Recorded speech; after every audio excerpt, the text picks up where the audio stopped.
जिन भगवानों की भी आपने कथाएं लिखी वो भगवान भी बड़े कठिन हैं। आप भगवान श्री कृष्ण की कथा का वर्णन करो, क्योंकि भगवान श्री कृष्ण जो है वो रस के सागर है, रस के आलय हैं। और जब रस भगवान श्री कृष्ण की कथाओं से निकलेगा तो वो सभी को आनंदित करेगा। जब ये कहा, व्यास जी बोले तो कहां से प्रारंभ करें? नारद जी कहते हैं हम आपको 4 श्लोकों का दान करेंगे। जो भागवत के 4 श्लोक हैं, चतुश्लोकी भागवत जी ने कहा उनका दान मैं करता हूं, और चतुश्लोकी भागवत का दान श्री नारद जी व्यास जी को कर रहे हैं। नारद जी कहते हैं कि व्यास जी 4 श्लोक थे भागवत के सबसे पहले, जो ब्रह्मा जी को भगवान श्री विष्णु जी ने प्रदान किए थे। ध्यान पूर्वक सुने कि अहमेवासमेवाग्रे नान्यद यद यत् सत्वरम्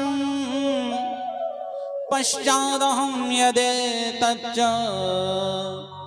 यो वशिष्येत सोऽस्म्यहम्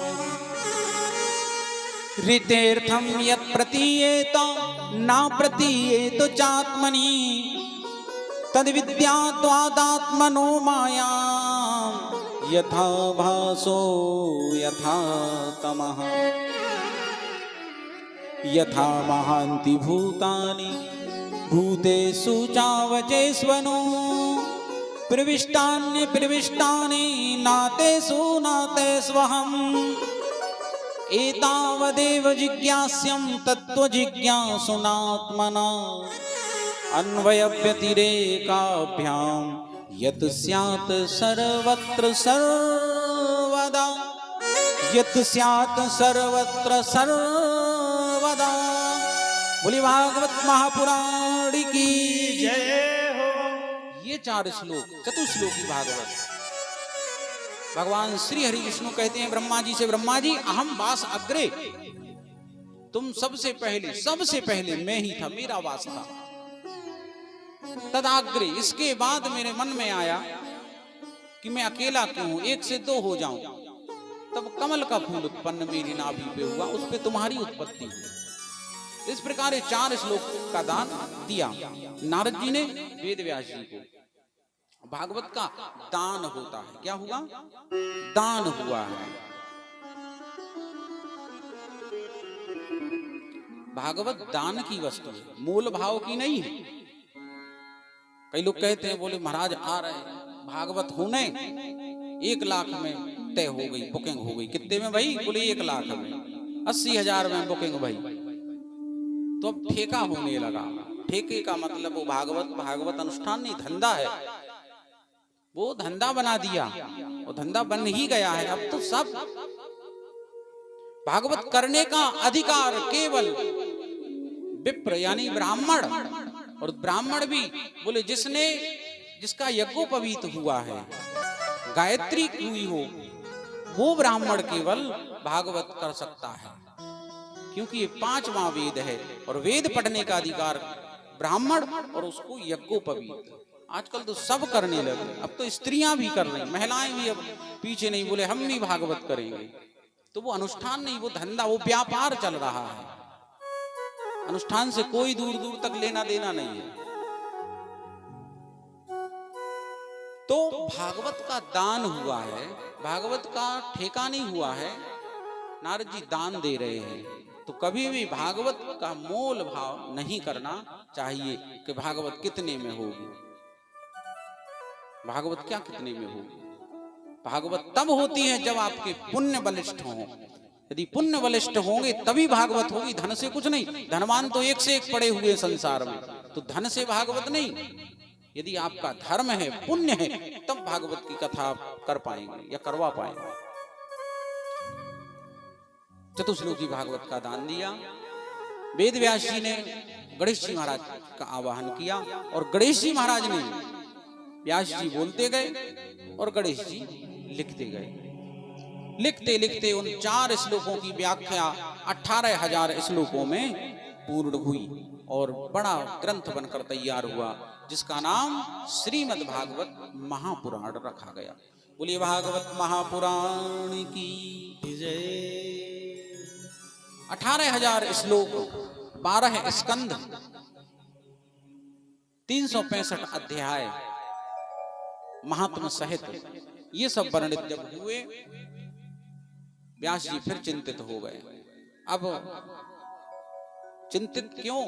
क्योंकि ग्रंथ बन गया, लेकिन अब बन तो गया है, लेकिन इसको पढ़ने वाला तो चाहिए। कौन पढ़ेगा, कौन अध्ययन करेगा? जायदाद हम इकट्ठी कर लेते हैं और बेटा बेटी कुछ नहीं है, तो किसके लिए जायदाद है? किसके लिए बताओ? ग्रंथ बना लेकिन अध्ययन।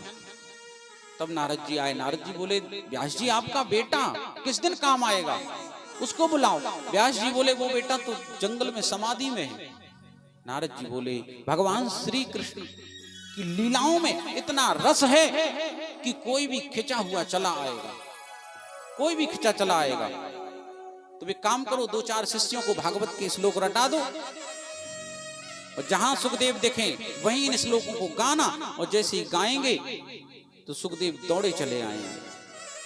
तो शिष्यों को बुलाया, 2-4 भागवत जी के श्लोक रटाए, कहा जाओ बेटा, जहां मेरा सुखदेव बेटा दिखे वहां इन श्लोकों का गान करना, और जब पूछे कि और श्लोक सुनाओ तो कहना हमारे गुरुजी के पास चलो।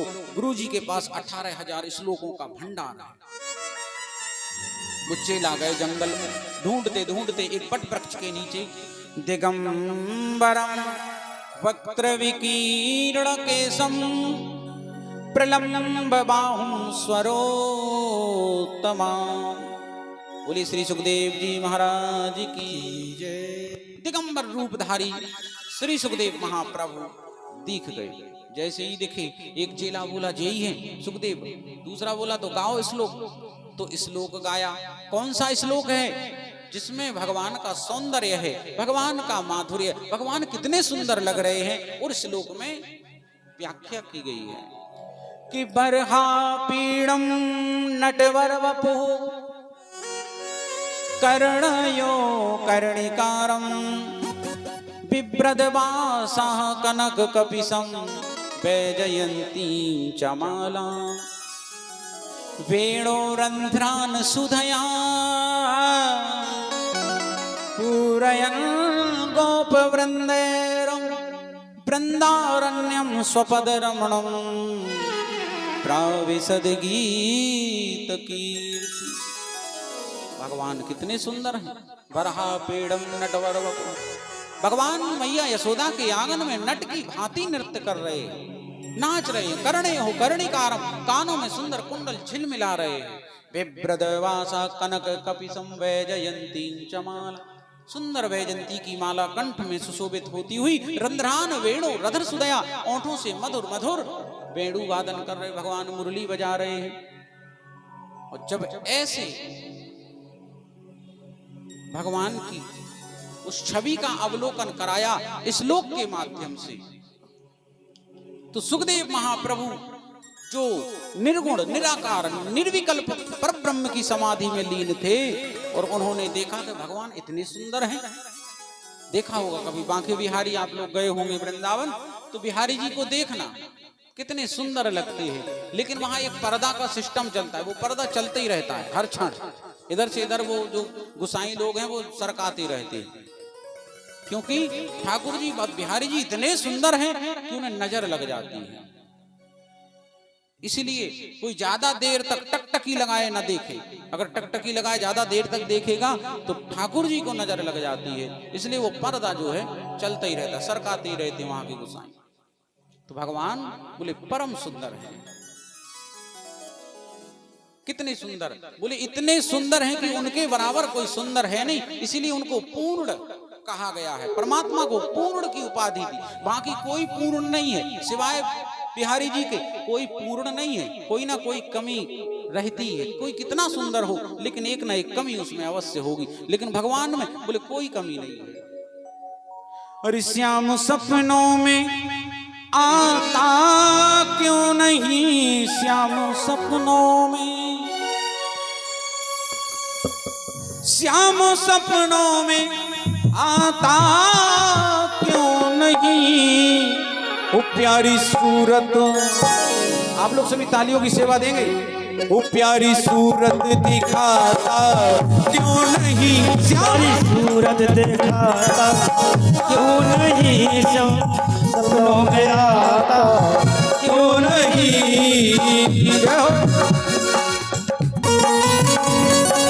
प्यारी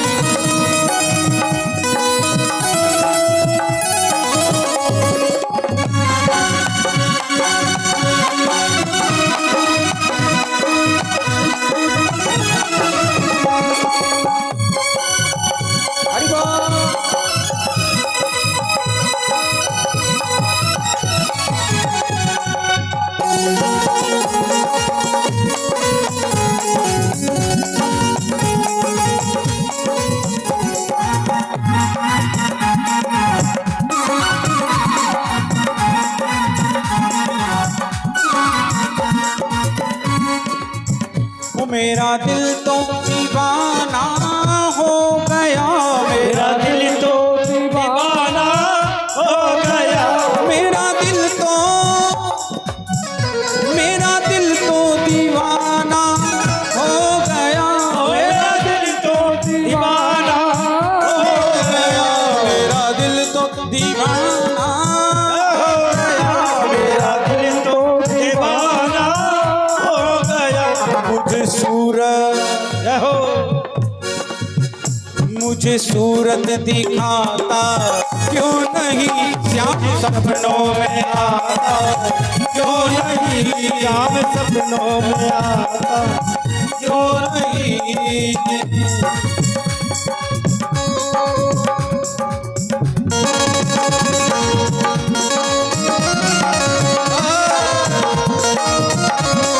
तालियों की सेवा, दोनों हाथ उठा के जय हो।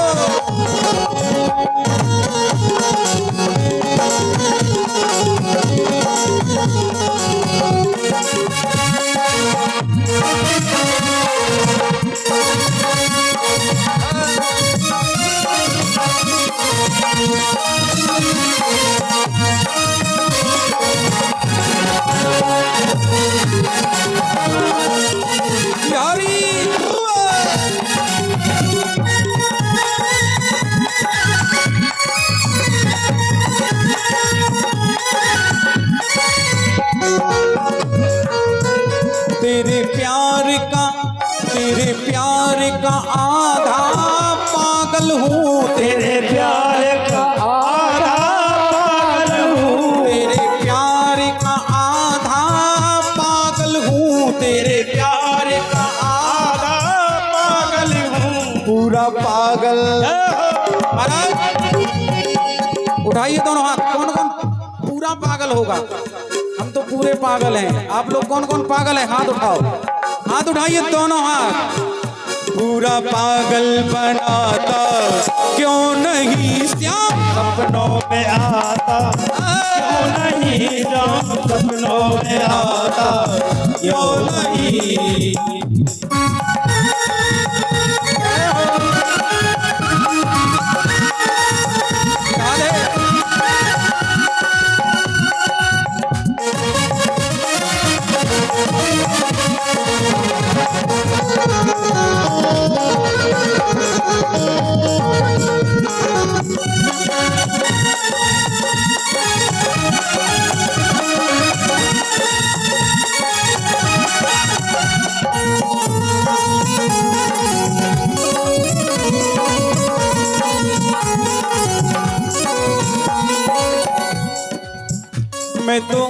मैं तो आशिक हूँ तेरी गलियों का, मैं तो आशिक हूँ तेरी गलियों का, मैं तो आशिक हूँ तेरी गलियों का, मैं तो आशिक हूँ तेरी गलियों का।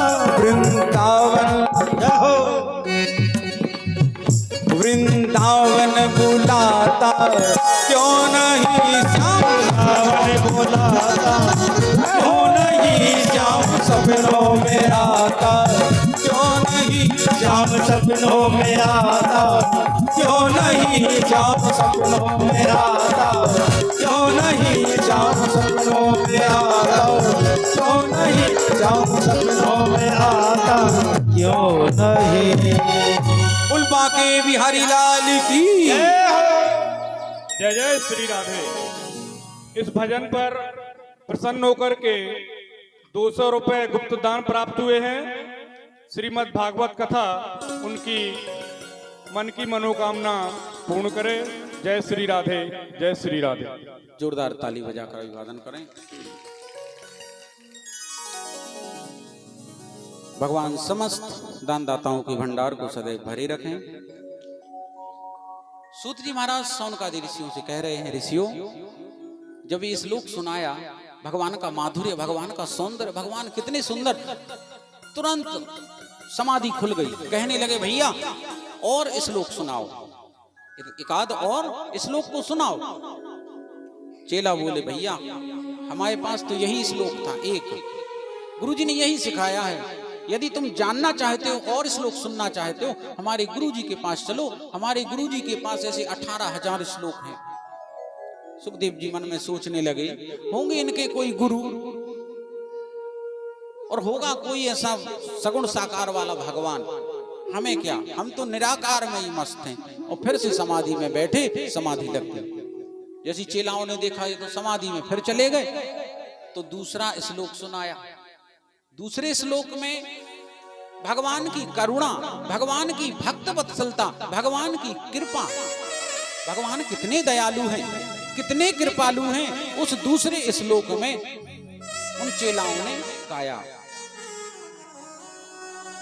कि अहो बकीयम स्तन कालकूटम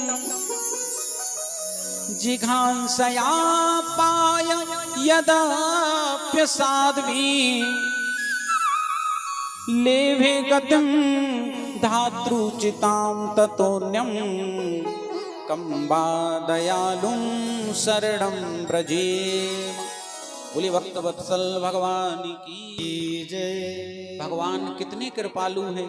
अहो बकीयम, देखो उस पापनी पूतना को, बकासुर की बहन पूतना अपने स्तनों में कालकूट नाम का विष लगाकर आई है भगवान को मारने। और भगवान को तो देखो, लेभे गतिम धातृचिताम ततोन्यम।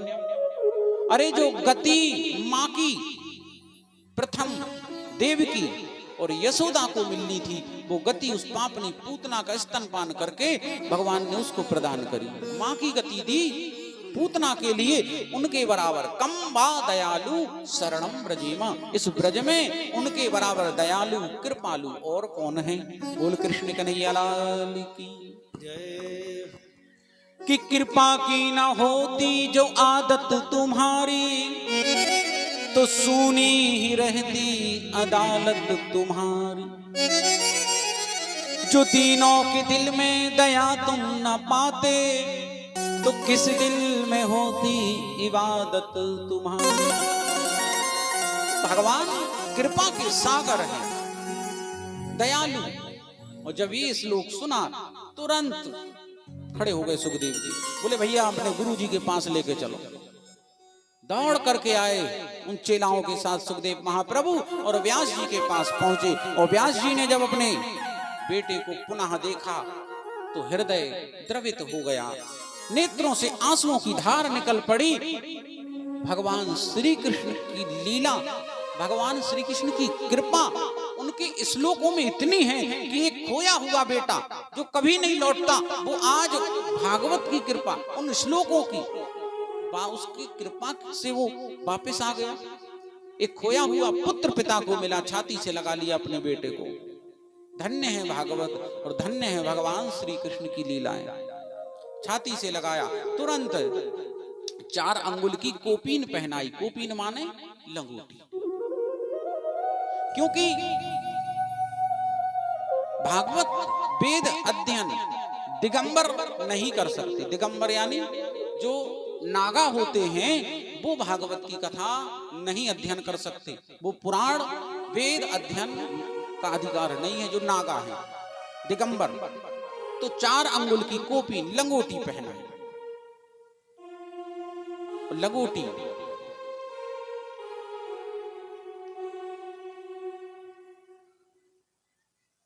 संसार कहने में थोड़ा अटपटा लगेगा, लेकिन कहते लंगोट, हाथ और लंगोट जो पक्का है वो जीवन में कुछ भी कर सकता है, उसके लिए कुछ भी दुष्कर नहीं है। और बोले जो दो हाथ से या लंगोट से जो ढीला है वो जीवन में कभी शिखर तक पहुंच नहीं पाएगा। इसलिए अपना हाथ मजबूत रखो, साफ स्वच्छ, और अपने चरित्र के पक्के हो। जिसका चरित्र सुंदर है वो कुछ भी कर सकता है, और जिसका चरित्र पतित हो गया वो कुछ भी नहीं कर सकता। तो लंगोट का भी बहुत बड़ा एक महंत जी यजमान, आप तो नहीं है कोई समस्या है, आप तुम राजा रानी की तरह लग रहे हैं, जैसे राजा रानी है। परीक्षित कौन थे? राजा। तो परीक्षित जब बनाया गया है, कहते हर कोई कथा का भागीदी होता है, इनके भाग्य में थी, सो आज राजा की तरह बैठे हैं दोनों है? क्योंकि बैठने में समस्या हो रही थी और श्रोताओं को समस्या नहीं हो ऐसी व्यवस्था की गई है। और इस व्यवस्था में शिव बारात उत्सव समिति का योगदान बड़ा अहम होता है। व्यवस्था में लाने में समिति नंबर 1 है, बढ़िया व्यवस्थाएं होती हैं। यहाँ भी कितना अच्छा लग रहा है, देखो आप इस पूरे वातावरण को, इस मैदान को देखो कितना सुंदर लग रहा है। तो ये समिति का ही योगदान है कि नहीं? एक महंत जी मर रहे थे, गुरुजी अपनी अंतिम दशा में पहुंचे, सो चेला आया, गुरुजी कुछ अंतिम उपदेश, कुछ ज्ञान की बात, क्योंकि आखिरी यदि गुरु के सामने हो माता पिता के तो आखिरी वचन सुनने चाहिए कि कुछ कह रहे। तो महंत जी से बोले गुरुजी कोई वचन कुछ कह देते, आखिरी अंतिम सांस है आपकी। गुरुजी बोले लड़खड़ाते हुए आवाज में, बेटा बिल्ली मत पालना, और मर गए। क्या बोल के गए? बोले बेटा बिल्ली मत पालना, और सांसें रुक गई। चेला हैरान हो गया, बताओ कुछ तो व्याख्या करके जाते कि बिल्ली क्यों नहीं पालना, क्या बात है? कुछ भी नहीं, बिल्ली मत पालना।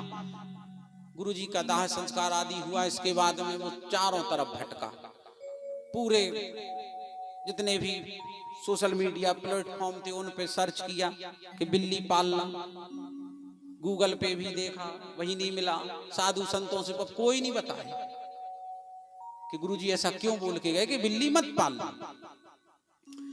महाराज एक बुजुर्ग संत थे, उसके पास वो चेला पहुंचा, बोले गुरुजी हम बहुत परेशान हैं, हमारे गुरु मरते वक्त कह गए बिल्ली मत पालना, लेकिन उन्होंने कोई व्याख्या नहीं की उसकी कि बिल्ली क्यों नहीं पालना। बुजुर्ग संत बोले इधर आओ, हम बता रहे तुम्हें क्यों नहीं पालना। क्योंकि तुम्हारे जो गुरु थे महंत, वे हमारे बड़े अच्छे करीबी रहे हैं, हमारे करीब, हम उनके बारे में सब जानते हैं। क्यों कह के गए? जब वे संत बने, साधु बनकर, और वे जब जंगल में आए, सब कुछ त्याग दिया, घर परिवार माता पिता जमीन जायदाद सब छोड़ दिया उनने, केवल 2 लंगोट लेके घर से निकले अपनी। कितनी लंगोट है? 2। और जंगल आ गए, छोटी सी कुटिया बनाई और वही भजन करें।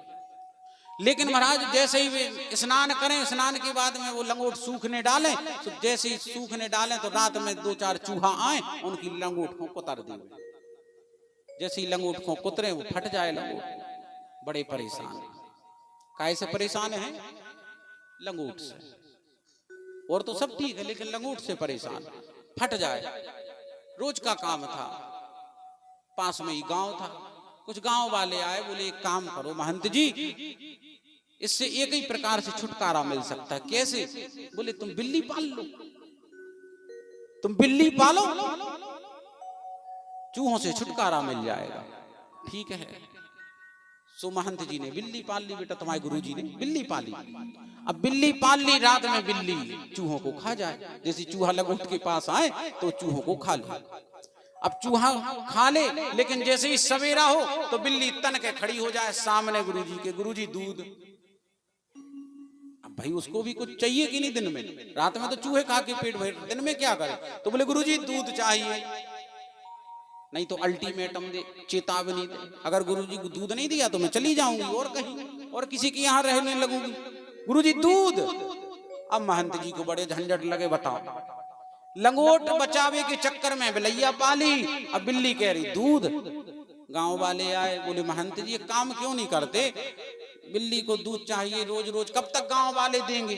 कहूं इसके यहाँ से एक गिलास, उसके यहाँ से एक गिलास लेते घूम रहे, एक काम करो गैया क्यों नहीं पाल लेते, गैया बांध लो, गाय दूध होने लगेगा, बिल्ली भी खुश आप भी खुश। ठीक है, जच गई बात, गुरुजी ने गज्जा पाल लिया। अब गाय पाली, सो गाय महाराज दूध देने लगी। अब दूध तो दे, लेकिन अब उसको महाराज घास पात चाहिए, घास फूस चारा चाहिए उसको। अब रोज मांगने जाए गांव वालों से तो कोई एक पूरा कोई दो पूरा दे दे, अब रोज रोज कौन दे? गांव वाले आए, बोले गुरुजी ऐसे कब तक देंगे हम, एक काम क्यों नहीं करते, थोड़ा सा खेत खलिहान साफ कर लो बगल वाला, उसमें ही घास फूस उगाने लगो, बरसी नरसी उसमें बह दिया बो दिया करो, तो गाय को खाने को भी मिल जाएगा और गाय खाएगी दूध निकलेगा, बिल्ली भी खुश और चूहा नहीं रहेंगे, लंगोट भी अच्छी रहेगी। अब देखो कहां से चली पंचायत, कहां पहुंची। गुरुजी ने जैसे तैसे खेत साफ कराया, खेत साफ करवा करके उसमें बरसीन बो दी, अब खेत हो गया।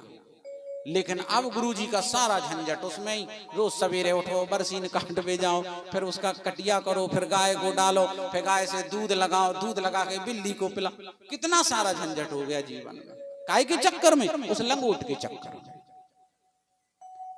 अब महाराज धीरे धीरे समय गुजरा, गुरुजी को अब भजन का समय नहीं मिले। जो 18 घंटे भजन करते थे उन्हें अब 18 मिनट की फुर्सत नहीं है, रात दिन उसमें ही लगे हैं। बड़े परेशान गांव वाले आए, बोले गुरुजी एक काम करो, रोज रोज कोई ना कोई चेला आ जाता सेवा, कैसे कब तक चलेगा, एक काम करो, एक गांव में विधवा स्त्री है, एक विधवा औरत है, उसे कोई सहारा नहीं, बेचारी आपके यहाँ रह लेगी, 2 रोटी खाएगी और खेत का भी काम करेगी और गाय की सेवा करेगी, दूध निकालेगी, बिल्ली को पिलाएगी, बिल्ली भी खुश, गाय भी खुश, आप भी खुश। बात जच गई और विधवा स्त्री को आश्रम में रख लिया। अब वो रोज सवेरे उठे, घास फूस काटने के बाद में गाय को खिलाए, दूध निकाले, बिल्ली को पिलाए, सब बढ़िया चल रहा है। कभी कभी गुरुजी हार थक जाएं या कुछ हाथ पैर दर्द हो तो गुरुजी की सेवा करने लगी। सेवा करते करते धीरे धीरे उन दोनों में प्रेम हो गया। प्रेम हुआ तो गांव में चर्चाएं होने लगी। गांव वाले आए, बोले गुरुजी ये बात तो ठीक नहीं है। कैसी ठीक नहीं बेटा? बोले आप विधवा स्त्री को आश्रम में रखे हो, खुद की सेवा भी कराते हो, आप विवाह क्यों नहीं कर लेते? आप विवाह कर लो, समस्या ही खत्म हो जाएगी, लोग 4 बातें नहीं करेंगे, विवाह कर लो। गुरुजी को बात जच गई, गुरुजी ने वरमाला से विवाह कर लिया। आप महाराज जैसे ही विवाह हुआ और बस रोज महाभारत शुरू हो गई। किस चक्कर में? उस लंगोट के चक्कर में। कहां से प्रारंभ हुई? लंगोट चूहे खाते, उसने बिल्ली पाली, बिल्ली को दूध चाहिए, गाय पाली, गाय को घास चाहिए, खेत किया, अब खेत में काम करने वाला तो स्त्री लाए, अब स्त्री को पति चाहिए। अब महाभारत शुरू। अंतोगत्वा उसी महाभारत किच किच में गुरुजी की अंतिम सांस तक आए। इसलिए बेटा तुझसे बोल के गए हैं कि कुछ हो चाहे ना हो, लेकिन बिल्ली मत पालना। प्रेम से बोलो राधे। तो ऐसा होता है लंगोट का। महाराज 4 अंगुल की लंगोटी पहनाई और लंगोटी पहना करके श्रीमद् भागवत महापुराण का अध्ययन सुखदेव महाप्रभु को कराया। बोले भागवत महापुराण की। अध्ययन किया और सूत जी महाराज कहते हैं इन्हीं सुखदेव महाप्रभु ने राजा परीक्षित को 7 दिन भागवत की कथा सुनाई और राजा का मोक्ष हुआ। तब श्री सौनकादि ऋषि कहते हैं कि हे सूत जी महाराज, सुखदेव जी ने राजा परीक्षित को कथा कहां सुनाई, क्यों सुनाई? राजा परीक्षित तो धर्मात्मा थे, श्राप क्यों लगा? तब वो कथा का वर्णन करते हैं। कहते हैं सूत जी महाराज के ऋषियों, महाभारत का युद्ध अपने अंतिम चरण में दुर्योधन कि जंघा को तोड़ दिया भीम ने अपने गदा से, वज्र प्रहार से, और वो पड़ा हुआ है कुरुक्षेत्र के मैदान में। चारों तरफ रक्त की नदियां बह रही हैं, हर तरफ मांस पड़ा हुआ है, 100 पड़े हुए, 100 खंड पड़े हुए, कौए आ रहे हैं, नोच नोच कर खा रहे हैं उन मांस को, शवों को। वहीं पड़ा हुआ दुर्योधन, लेकिन दुर्योधन के प्राण नहीं निकल रहे। उसी समय आया अश्वत्थामा, और अश्वत्थामा जब आया और अश्वत्थामा ने अपने मित्र की वो दुर्दशा देखी तो बड़ा दुखी हुआ और कहने लगा, मित्र दुर्योधन, तुमने जितने भी सेनापति कौरवों में बनाए हैं वो सब तन से तेरे साथ रहे और मन से पांडवों के साथ रहे, इसलिए तेरी ये दुर्दशा हुई। यदि मुझे सेनापति बनाया होता तो आज तेरी जगह 5 पांडव पड़े होते। दुर्योधन को बात जमी, तुरंत उसने अपने रक्त से उसका तिलक कर दिया अश्वत्थामा का और कहने लगा, अश्वत्थामा, आज से तू कौरवों का सेनापति है और मेरी आज्ञा है, जा 5 पांडवों के मस्तक काट के ले आ, तब मेरी छाती को ठंडक मिलेगी। अश्वत्थामा ने म्यान से तलवार ली, नंगी तलवार लेकर के, और जहां तंबू बने हुए थे, टेंट लगा हुआ था, तंबू शिविर पांडवों के वहां गया और पांडव पुत्रों के मस्तक काट करके वो लेकर आया, दुर्योधन के सामने पटक दिए। दुर्योधन ने उन पांडव पुत्रों के मस्तक कटे देखे तो छाती पीटने लगा, अश्वत्थामा, मैंने तुझसे कहा था पांडवों के मस्तक और तू लेकर आया पांडव पुत्रों के मस्तक। तूने तो मेरे वंश में पानी देने वाला भी नहीं छोड़ा और छाती पीटकर रोता हुआ अपने प्राणों को त्याग देता है। बोल भक्तवत्सल भगवान की। दुर्योधन मरा और अश्वत्थामा को डर लगा, भय व्याप्त हुआ कि यदि ये पांडव पुत्र हैं तो अब अर्जुन मुझे नहीं छोड़ेगा, तो भागने लगा। इधर प्रातः काल जब सब लोग आए, द्रौपदी आदि, और उन्होंने अपने पुत्रों की दुर्दशा देखी, 5 शवों को मस्तक विहीन देखा तो छाती पीटकर द्रौपदी रोने लगी। पांडव भी आए, द्वारकाधीश भगवान भी आए, सब समझा रहे। अर्जुन ने गांडीव उठा लिया, द्रौपदी तू रो मत, मैं गांडीवधारी अर्जुन प्रतिज्ञा लेता हूं, शपथ लेता हूं कि तेरे 5 पुत्रों को मारने वाला मैं तेरे सामने लाकर पटकूंगा और जैसे तू कहेगी वैसे मारूंगा। चलो द्वारिकाधीश। तुरंत द्वारिकाधीश भगवान को लिया और रथ पे सवार हुआ। द्वारकाधीश भगवान रथ हाँकने लगे, वायु वेग से रथ दौड़ा और भागते हुए अश्वत्थामा को पकड़ा। अश्वत्थामा को पकड़ा लेकिन वो फिर भागा और प्राण बाधा देख करके अश्वत्थामा ने ब्रह्मास्त्र का संधान किया। ब्रह्मास्त्र साधा और अर्जुन पर छोड़ दिया। अर्जुन को जो ब्रह्मास्त्र लगता है, अर्जुन का शरीर जलने लगता है और अर्जुन भगवान की शरण में गिर जाते हैं, भगवान की चरण शरण पकड़ लेते हैं अर्जुन। हे कृष्ण मेरी रक्षा करो। कि कृष्ण कृष्ण महाभाग भवतानाम भयंकरा त्वमेको दह्यमानानाम अपवर्गोऽसि संसृता। हे कृष्ण, हे यादव पते, हे माधव मेरी रक्षा करो। भगवान बोले, अर्जुन मैं रक्षा कैसे करूं, क्योंकि जो उपाय तुम्हारे पास है वो किसी के पास नहीं। क्यों? बोले, भगवान बोले, अर्जुन गुरु द्रोणाचार्य ने अश्वत्थामा को ब्रह्मास्त्र को लौटाना नहीं सिखाया, केवल छोड़ना भर सिखाया। तुम उसे वापस कर दो ब्रह्मास्त्र से, क्योंकि कभी कांटे को कांटे से निकाला जाता है, इसलिए तुम भी ब्रह्मास्त्र को साध कर ब्रह्मास्त्र को शांत करो, लौटाओ। अर्जुन ने ब्रह्मास्त्र लौटाया, ब्रह्मास्त्र शांत हुआ। बोल कृष्ण कन्हैया लाल की। अश्वत्थामा को पकड़ा और पकड़ करके रथ के पीछे अर्जुन बांधने लगे। अर्जुन बांधने लगे। भगवान बोले, अर्जुन क्या कर रहे? अर्जुन बोले, प्रभु इसको ले जाकर द्रौपदी के सामने मारेंगे, जैसे वो कहेगी। मैंने प्रतिज्ञा ली है। द्वारकाधीश बोले, इसी समय मार दो, इसी क्षण इसको खत्म करो। क्यों वहां की पंचायत यहाँ की पंचायत वहां लेके जा रहे, खत्म करो। बोले, नहीं नहीं मैंने प्रतिज्ञा ली है। कैसी प्रतिज्ञा है भाई? यदि द्रौपदी ने कह दिया इसको छोड़ दो तो क्या तुम छोड़ दोगे? अर्जुन बोले द्रौपदी ऐसा कह नहीं सकती, क्योंकि वो एक छत्राणी है, एक क्षत्रिय वधू है, वो कहेगी नहीं। भगवान बोले अर्जुन छत्राणी तो है, लेकिन वो एक माँ भी तो है, और ये माँ ये कभी नहीं चाहेगी कि दूसरी माँ की कोख सूनी हो जाए, कोख उजड़ जाए, कोई नहीं चाहेगा, इसलिए तुम यहीं मारो। बोले नहीं, यहां नहीं, मार ही नहीं सकते। ठीक है फिर ले चलो, देखते हैं तुम कैसे हाथ लगाते हो। और बांध कर लेकर गए, घसीटते हुए पटक दिया द्रौपदी के सामने ले जाकर शिविर में, और कहा द्रौपदी ले देख कैसे इसको मारे, इस दुष्ट को, अश्वत्थामा को, बता। द्रौपदी ने जब चेहरा देखा, अश्वत्थामा का मुख मलिन है, चिंता की लकीरें, नेत्रों से आंसू गिर रहे हैं, और दीनहीन ऐसे लग रहा है जैसे प्राणों की भीख मांग रहा हो। सो द्रौपदी को दया आ गई और कहने लगी, मारो धीर 10